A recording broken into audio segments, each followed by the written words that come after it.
coming in hot, real loud with the podcast today. Wow. It was loud.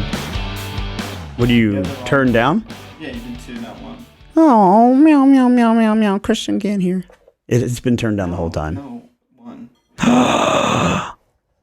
Microphone. Hello. Oh, there he is. We got him. Hello. What's up, everybody? Christian Olson with Frank Oliver Collective coming to you It's me. again. Week before Christmas. Yeah. Woo! Christian, you done your Christmas shopping? Week before That's Christmas, a big I ass will fucking be. no. I will be. That's a big ass no. I will be. Well, this is pre-recorded, so right now, no. But next week, Prerequisites. Oh gosh, I am not done? even begun. My wife has taken over Christmas shopping, so we do this thing where she gets home from work at like 3, and then I have showings at 5:30 or whatever, and then pick her up, go out on showings, and then I'm out on showing, and it's like bright and sunny when I got out of the car, and now it's dark when I get back in the car at like 6:15, and she's sitting in the car, and I can see like the light of her phone illuminating the whole car, she's just shopping. She does it every single day. She's like, oh, I found these boots. Oh, I found this thing. Oh, what do you think of this for this person? What do you think of that for that person? Amanda thing. It is the most Amanda thing. And then she's like, oh, yeah, but I didn't. It was only $12. And I'm like, what? She's like, well, it was on sale for $19, and then I had a $5 off coupon plus 10%. It's like, okay, all right. So she does a lot of shopping. I've done a pretty good job, but not an amazing job. And I'm completely done with my Christmas I just shopping. like it's so stressful. Yeah, I mean, I certainly get to a point where I'm just like, oh, fuck it. Yeah, and I love my people, but the stress in Christmas shopping is nuts. Overwhelming. It is very even online shopping, and maybe this just is like the kind of person that I am. It definitely is. When I was looking at shit online, and let's take the microphones for an example, right? The ones for like upgrading our podcast equipment. I was looking at 2 microphones for probably 3 hours. You're a psychopath, and that's a problem. And it's like I need line by line comparison, and then like the price point it is, and then like I need so much information before I make a fucking decision about what I'm gonna buy. It's nuts. And like whether it's your computer part, dude, don't even get me started. If I had to build another computer right now, it would take me 2 weeks. You to literally a month. bought the super fancy iPhone back in 2017 whenever you owned that first phone. Yeah. And you still think that it's good today. It should be. It's not. It should be. You should save your money and invest in better technology as technology advances. Well, like, dude, it's not that old. Come on. And they want me to pay 99 cents for fucking iCloud, and I swear that shit slows down your phone. This is not a anti-Apple podcast. There's an Apple computer. There's 2 Apple phones. I'm rocking We're filming this on an Apple computer. It, okay, I have AirPods. Just saying. I like Apple, the convenience and everything that it has. But my phone's slow as shit for no fucking reason. it's old, bro. You got to get new. But like my computer will last so long. My last laptop I bought in 2013, 2014. I just bought a new one this year, and it's been 10 years. And then my computers at home, they still they run for at least 5, 6, 7, 8 years. Yeah. Like the only reason I had to buy a new one at home is because I tried upgrading a part and I shocked one of them, and then it didn't work. Oh my god. Which theoretically shouldn't have happened. All right. And then you mean to tell me this little baby computer that I keep in my phone. You pay as much as you do for a laptop as you for a phone. You're telling me this slows down that quickly? Oh my god. Scam. All right. I'm over it. 2024 predictions. Bang. iPhones are getting expensive. Negative. More expensive. All right, so my biggest prediction of 2024 is that the return, right? Can we get like a Star Wars, like a you know? I don't have like the dun, dun, dun, dun, dun, dun, dun, dun, dun. We're gonna have home sellers return. That's the big thing that's gonna happen in the next 12 months. They never went anywhere, but like there's a lot of people that have been holding off. Yeah. I was doing some market research yesterday for somebody and narrowed our search down to a specific, like very, very specific neighborhood, right? Maybe it's 1, 2, 3, 3 streets with, I don't know, 5 courts off the little streets. So maybe there's like, I don't know, 60, 70, 80, call it 100 homes, right? 100 houses. No house has been sold in this community for how long? Fucking 3 years. Almost 2021. There's another community. One of my clients wants to sell their home. Went there 2 weeks ago, and we're still putting like the plan together for her. Mm-hmm. And when I was running comps, literally homes didn't sell for probably 2.5. Yeah. 2.5 years. So what I'm thinking is, this is my rational thought. My rational thought is that these houses that were built in the 80s, the 90s, and the turn of the century, they're family homes, right? So they're homes that people are going to stay in for a long period of time. They're going to buck the trend of the national average of 7 years per house owner. And they're going to be there for a long time while their kids are in elementary, middle, maybe even high school and college. And now we've got people that have been sitting on these houses since 1990, let's just say. And so they've raised their family. They've put their kids through college. They've gone through the thing. And then they were just about ready to think about downsizing. And 2018, they were like, I'm not sure. And 2019, they decided to pass. And then 2020 happened and people have just been sitting on it. And it's like this equity that people just don't know what to do with. Yeah. The number one complaint that we hear all the time is like, well, if I sell my house, where am I going to go? Right? Oh, like, God, yeah. Where you're going to go, you're going to take your equity and you're going to buy something else. Yeah. And they're like, well, but I know that's all. I don't want to overpay. Well, where do you think your equity came from? Yeah. But also, like, in terms of all the equity that people have built up from sitting on their homes from the 80s to the 90s to present day, whenever you bought, really, like, there's so much equity that people are sitting on out there.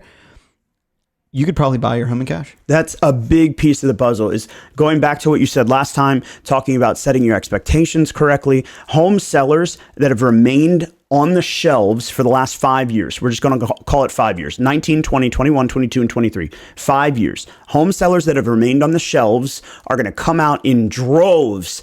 And that, my friend, is going to be what hinges against the increase in the market value. That's going to be the thing that prevents us from going up by 7 and 9 and 12% annually like we did in COVID.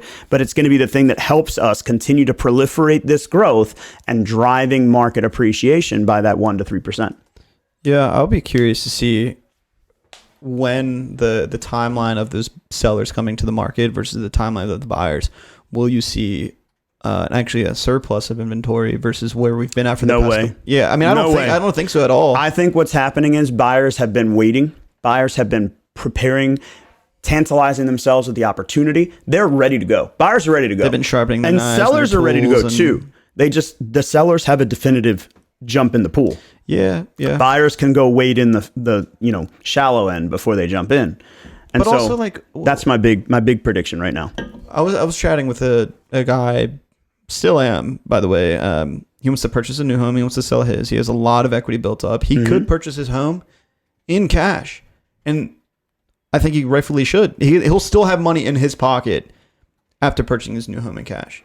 Interesting factoid. One of our market trends that we clubbed in on, which you guys can find on our website at frankoliverco.com/resources. Under the resources tab, you can find our blog. Number 5 is new home construction for single family residences expected to increase by 5.5%. So we're going to see new homes coming out in droves. Permits for these opportunities that have been on the shelf since pre-COVID are going to come to fruition. New homes are going to come out in droves. It's going to be a big part of our market in the spring. But I don't like my thought with the guy that I'm working with. He could purchase his new home in cash, yet he's still worried about interest rates. I'm like, dude, if there's a financial benefit to selling now, why not take it? And he's like, well, I would entertain that if we found the right home. Like, okay, great, let's start looking. And then he's still worried about interest rates. I'm like, look, man, when you come to sell your home, if you wait till interest rates do come down, home prices are going to go up. So you're going to have a 1-to-1 even exchange with your home price and what you'll pay for a new property. Right. It makes financial sense to put your home on the market now when you're not going to have that 1-to-1 trade. You're going to have the leg up on getting the most bang for your buck and cashing out on that investment. Right. And it's like, I don't know, it just goes back to building your team and getting an understanding of what's actually going on for your specific situation. Well, and that's why I'm saying, like, if you look at the market predictions, you can create the opportunity for your specific situation. One of the other things that we're talking about is stabilizing market rates. I think we're going to see a stable market rate. And what a stable market rate does is it goes down a little bit, it goes up a little bit, it goes down a little bit, it goes up a little bit. It stays relatively constant. Yeah. It's possible that we may see it go dip, raise, that's possible too. But I think that we're not going to see this major change in market rate. We're not going to see 5% rates anytime soon. We're not going to see 8% rates again. We're going to have a great opportunity for buyers to get into the healthy perspective of a mid to low 6% interest rate. It's going to drive the market. It's going to create opportunity for the buyers that have been waiting, and thus creating more home buyers coming to the market. So I think we're going to have those sellers on the shelf that have been waiting for the last 5 years. We're going to have stabilization in the rates, which is going to drive the buyers to the market, and the buyers are going to drive the prices up just slightly, because that's what we continue to do, proliferate the value. And when the Fed does their job and they hinge against this rising of inflation, the Fed can create the opportunity to slow the growth without stalling the market. Yeah. I mean, it's so much interesting information out there. There's so many statistics on this page that I'm reading through. It's just like throw up. It's like all over the screen, you know. It'll be interesting. Like, thinking about it, you know, the COVID market was pretty crazy. Like, we've just seen like crazy on both ends, right? Like, where we were at with the 2%, 3% rates was an anomaly. Mm-hmm. I would say, you know, we went back to kind of like what people consider crazy, a 7%, 8% interest rate here and there. Mm-hmm. Will we ever get to like a middle ground, or like where are rates going to come down to? You know, are there going to be bidding wars again? There still are, by the way. I don't think they will. Like, I don't think they will. If what I see is a realistic prediction, I think that it's possible that sometime before 2030, we'll see 5% rate. I think, okay, I feel like that's it's possible. I think that's very possible. I don't think that it's as probable as people anticipate. Really? I think that the people that anticipate 7 years, 6 years, depending on 6 years. 6 years of opportunity for the interest rate to dip just below where it's been for the last 6 months, which for the last 7 years and even farther, we can go back to the 13s and the 10s and when I wasn't even in real estate, right? But since the beginning of my real estate career, 2013, we've never had 5% interest rates consistently. We drive the market up to hedge against inflation just coming out of this post-COVID environment. What makes us think that we're going to see 4% rates again? The only reason that we would see 4% rates again would be to encourage housing market to be reassessed as a national tool. And I don't think that's going to happen. I think it could happen to encourage people to drive their average years of home ownership down, but I don't think that's going to happen anytime in the near future. Did you see, I don't know where I was reading this article, but maybe Congress or somewhere is trying to pass a bill saying that hedge funds can no longer purchase single family homes or like residential property. Correct. What are your thoughts? There's no way it's going to pass. Really? Why do you think it'll pass? I don't think one way or the other. I'm just curious to hear your opinion. Bro, there's no way. There's so much money in hedge fund real estate ownership, so much money that they'll just buy their way through it. There's no way. Hedge funds are going to own real estate for the rest of time. It's one of the best investments the hedge funds have ever made, and they're going to continue to do it. They're going to continue to drive this value, especially with the technology in today's marketplace, creating the opportunity to send out iBuyer offers like, hey, I'll buy your house for $480,000. And somebody goes, yeah, well, I mean, I think my house is worth $530,000, $550,000.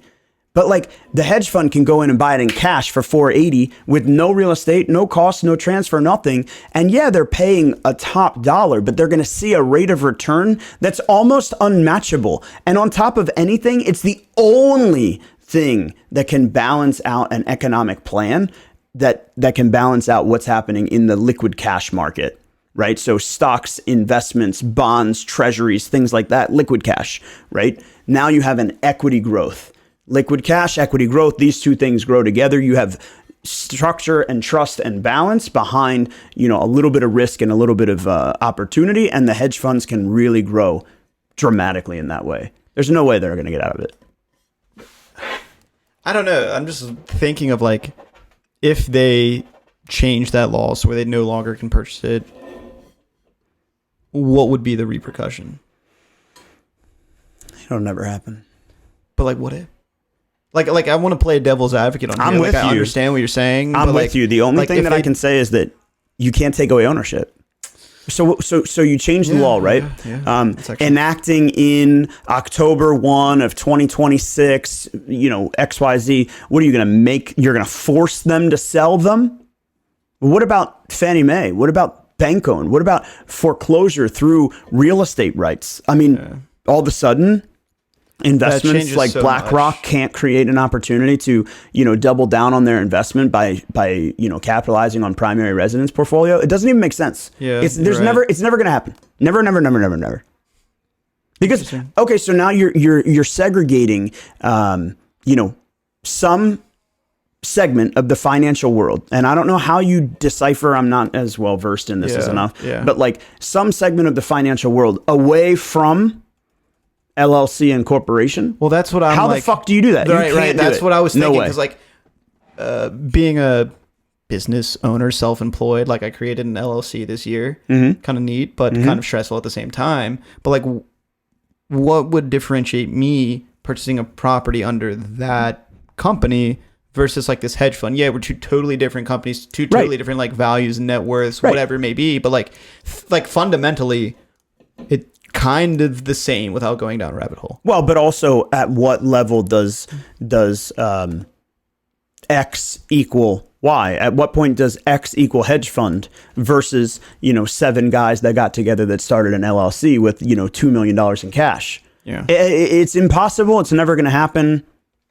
Conversation, right? Maybe I'm wrong. I mean, prove me wrong, but I don't think that it's going to happen. I think what's more likely is they're going to create ways that to protect consumers. That's a bigger perspective that I see. They're going to find ways to protect consumers against, this whole buyer's agency compensation thing, which by the way is a bonus on our blog this week.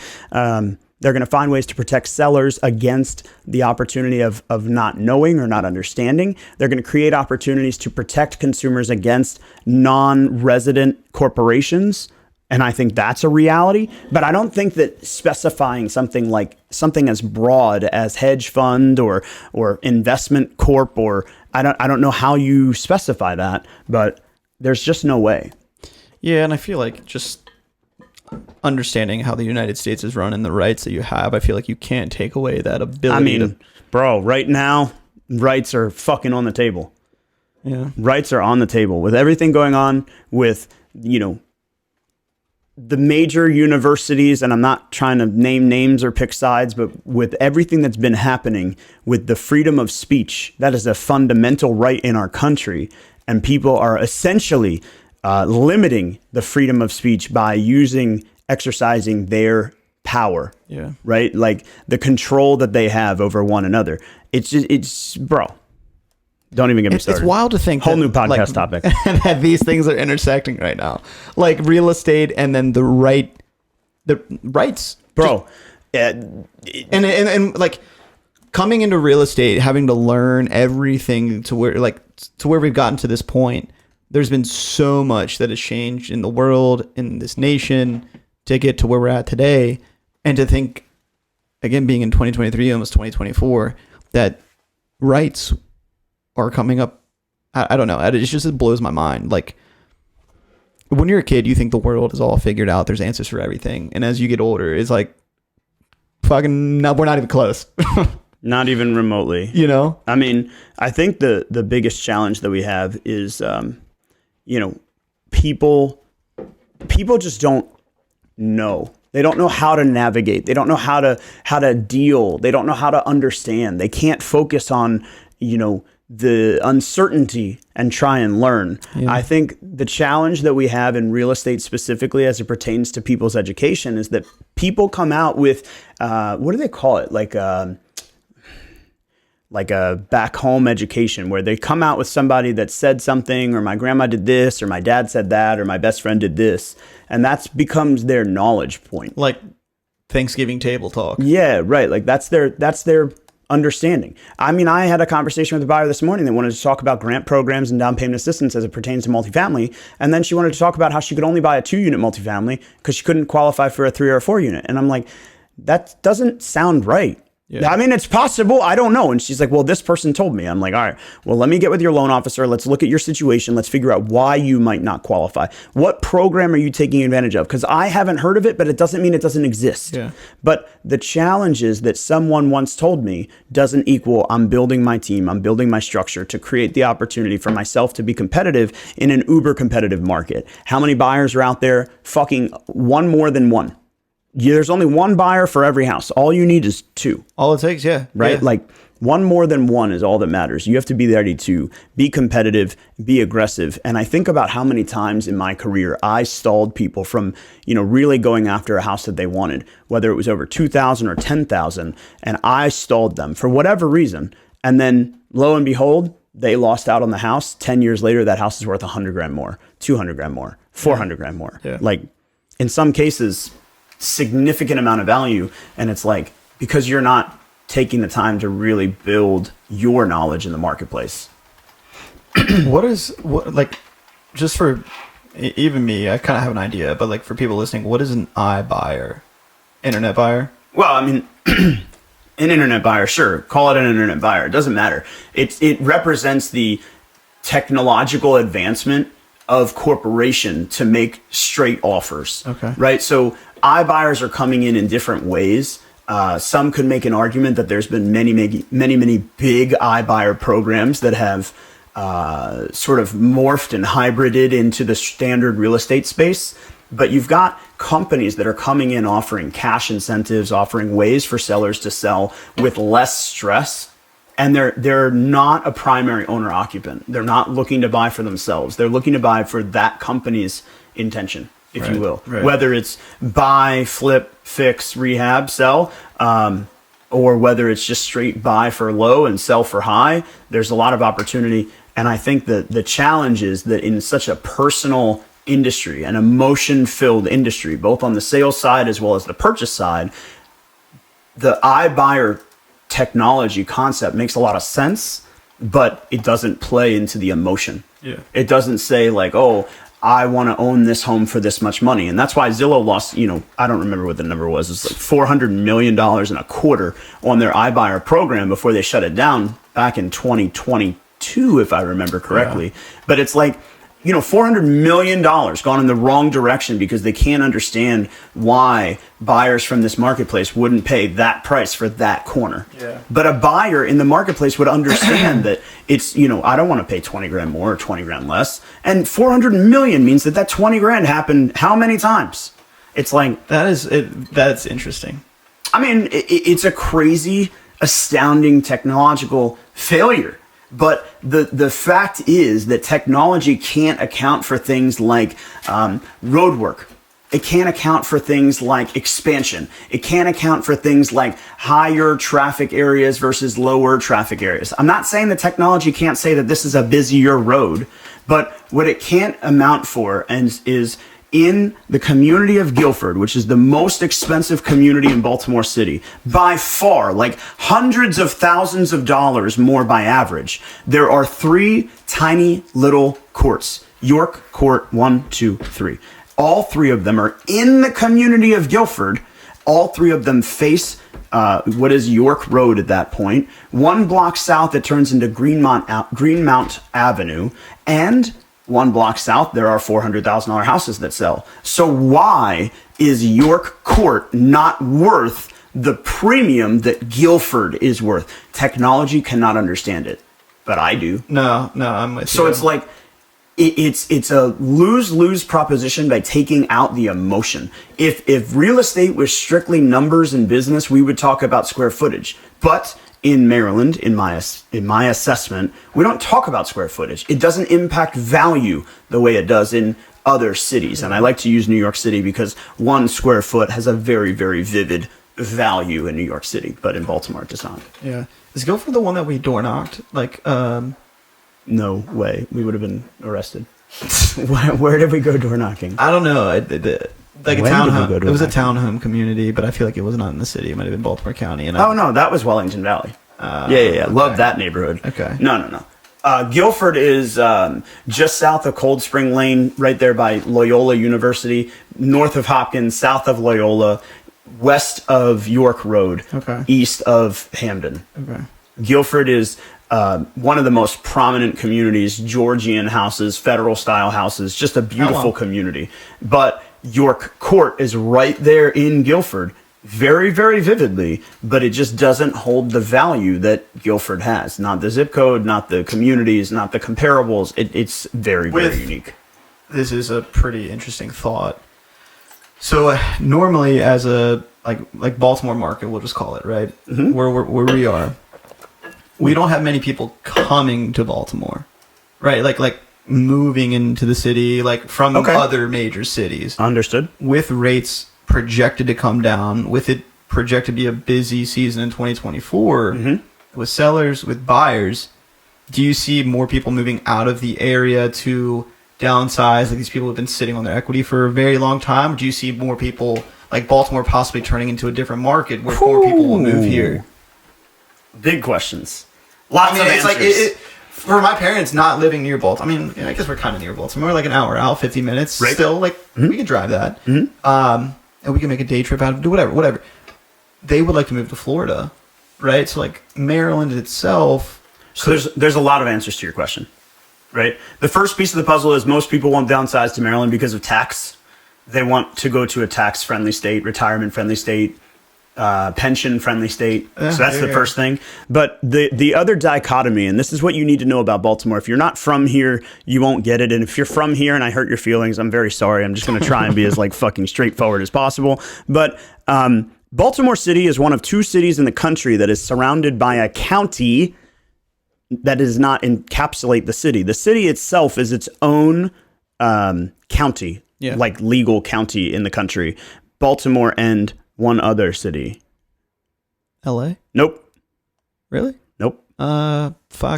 North, south, east, west. Can't go really east from us. I guess like Midwestern, Central, South, something. Chicago? No. I don't fucking know. St. Louis. I don't know. Shit. I don't know why. It just is. Right? Shout out Tommy Bethany. So St. Louis and Baltimore are two cities by legal entity that are also a county by legal entity. So when you look at statistics of Baltimore, they're very hateful. They're very hurtful because it says that Baltimore is shrinking by population size. It says that Baltimore's median income is very, very low. It says that Baltimore's housing is very, very low and it's a smaller city and so on and so forth. But when you look at other major cities, whether it's Phoenix or LA or New York or Boston, they're a metropolitan, right? So when you look at the Baltimore metropolitan, it's amazing. It's growing. Its population is growing. Its income is growing. What would include Baltimore metropolitan? I mean, you would include the 5 counties surround. So Anne Arundel, Howard, Baltimore, Harford, Carroll, right? Okay. And then I would also maybe include, that's probably where I would stop. Yeah. Right? Yeah. The metro. And the metro is growing. So housing values, housing prices, average income, population size. But when you look at Baltimore as a city, it's an entity on its own. And the inner city, right there by the harbor, the downtown, the heart of Baltimore, is where most of the economic development happens, is in the inner city. And you have neighborhoods and pockets like Guilford and Coldstream and Montebello and some areas that are more expensive than others. But far and away, in between downtown and the city limits, is this like bowl of just negativity. And I don't mean negativity in a bad way, like human positivity versus negativity. I mean it in a way of like negative equity growth. It's a opportunity zone, as they call it federally. They have, nothing but opportunities for people to buy at real values. I mean, you could buy a single family residence, attached or detached, in Baltimore, livable, many of them renovated, for between $150,000 and $200,000. That's unbelievable and unmatched in any other city in the country. Yeah. So we have people that are moving to Baltimore for that opportunity. I was on the phone with somebody this morning, moving from Virginia, looking to buy in Baltimore because the opportunity is there. I would say it's like a lot of people that do come to this area are already on the East Coast. I would argue, right? And like surrounding and they're coming areas, specifically for affordability. Yeah, from like, look at Andrea Reddick. She's coming from New York, right? Like a lot of people that I've helped move to Baltimore come from New York. So you have that. That's the first thing. The second thing is you talked about downsizers and things like that. Where are they going? They're going to desired locations. So whether they're moving to the city, they're moving to like the harbor, the high rises, the really boutique, exquisite townhomes that are on the water. I mean, amazing opportunities for people to retire in the city. But far and away, people are choosing to go to Colorado and Florida and Delaware and whatever because it's their destination for financial reasons. But the other thing is that as people are moving around Baltimore, in and around, they're moving from Baltimore City to Howard County. They're moving from Baltimore County to Carroll County. So it's like, so we're not seeing as much influx of people. There's no businesses driving it, but it's more like the metro population and just the microcosm of being a city. Is driving its own. I was gonna say we're driving our own metropolitan market rather than these outside influences driving our market, if you will. But do you think that because we drive our own market, there's slower growth, more growth than these other parts of the world? Or it's one of the things that I say to people consistently. In the 10 years that I've been licensed, I've never seen a down market. Now, don't read into that, right? What I mean is, I've never seen opportunity for myself to find success for myself and for my family. I've never found an opportunity where I couldn't sell a home. I couldn't get with a buyer or a seller. I couldn't provide value. I couldn't grow my business because literally, like, how many transactions can I do? Even if I could do 100, 1,000, I'm such a small fraction of the entire community because the community is so massive that, like, even in a quote unquote bad market, our buyers continue to drive for growth because of familial change, personal growth, personal development, promotions, job opportunities, graduating from college, looking to stop renting and start owning. There's so much that's not growing against at a fairly consistent level without having anyone that's like driving our market. What I would love is to have kind of like a couple people from each different market. They could sit on this podcast or virtually come in. But I'm just thinking of like big tech coming into a city, whether you like it or not. How does that affect homes, home prices, people moving in, moving out, X, Y, and Z versus something like Baltimore where we're very like driven within our own market, right? Like how has Austin changed because big tech has come to that city, right? Versus Baltimore being, again, just driving within. And another piece of the puzzle is that a lot of these cities that are growing at rapid rate, they're growing because of opportunity. Think like Austin has land opportunity to develop, to build, to grow, right? Charlotte, land opportunity, growth is opportunistic, very close to the downtown segment. Whereas Baltimore, it's like pockets. It's little undeveloped areas. If not for these investors, and if you're watching our podcast and you're not investing, shame on you, right? But for these investors that are going in one house at a time, they're literally changing people's lives one house at a time. They're buying it from a seller, creating an opportunity. They're selling it to a buyer, and they're creating jobs. One little baby house at a time. It's hard to ruin that train when you've got 100,000 investors pushing the train forward versus Tesla moves to town. Big change. Tesla moves out of town.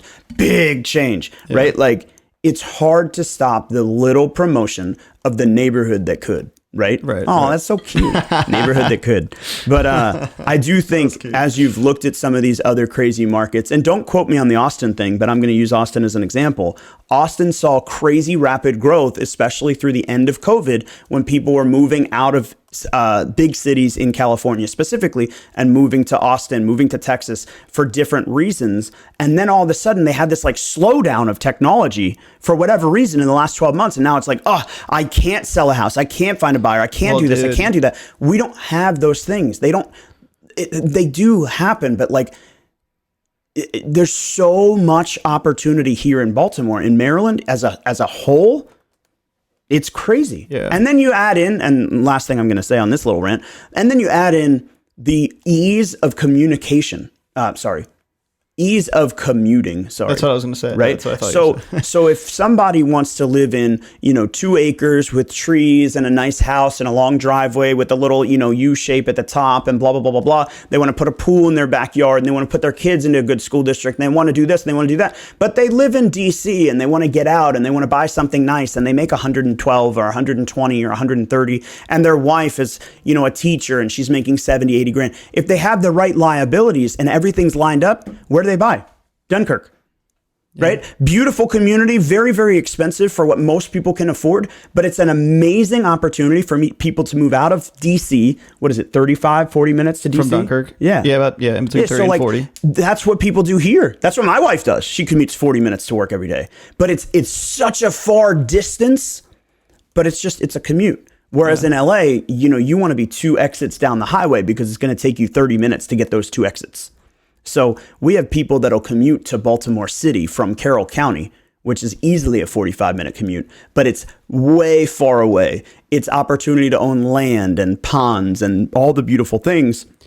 I mean, one of my best friends came to Maryland recently, and he took a video of the leaves and the trees because you can't see that where they're from. Yeah. It's like, oh my God, it's beautiful. It's pretty. It's amazing. Well, not just not to focus on like a commute to DC or commute to Baltimore or whatever, but like even just centrally located along the East Coast.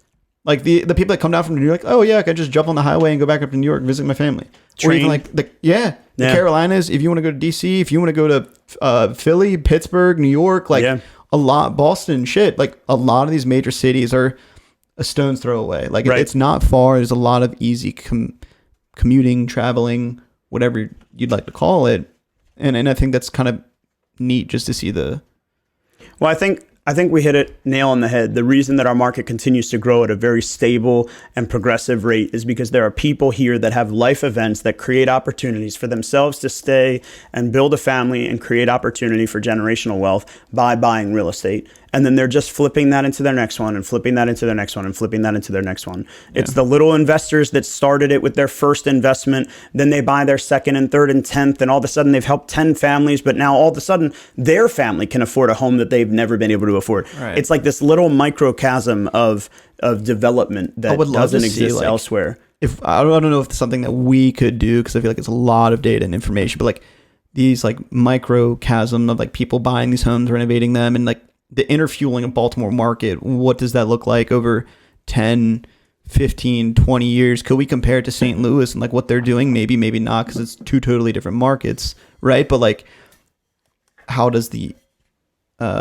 market of Baltimore being like fueled by the inner in a way versus like all these other outside influences?